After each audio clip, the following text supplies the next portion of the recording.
পরিবর্তনের মধ্যে শুধু এতটুকু হয়েছে, আগে শাসকরা লুটপাট করে নিজেদের দেশে নিয়ে যেত, এখন শাসকরা লুটপাট করে আরেকজনের দেশে পাঠায়।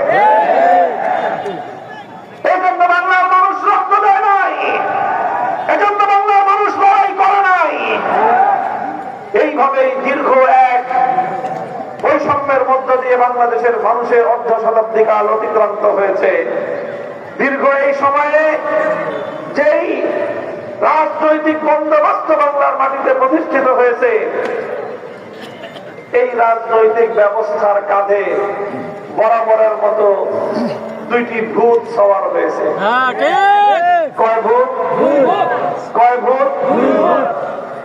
এক নম্বর ভূতের নাম হলো বাংলাদেশের রাজনীতির উপর সন্ত্রাস এবং গুন্ডামির ভূত সওয়ার হয়েছে। দুই নম্বর ভূত হলো বাংলাদেশের রাজনীতির উপর দুর্নীতি এবং লুটপাট তন্ত্রের ভূত সওয়ার হয়েছে।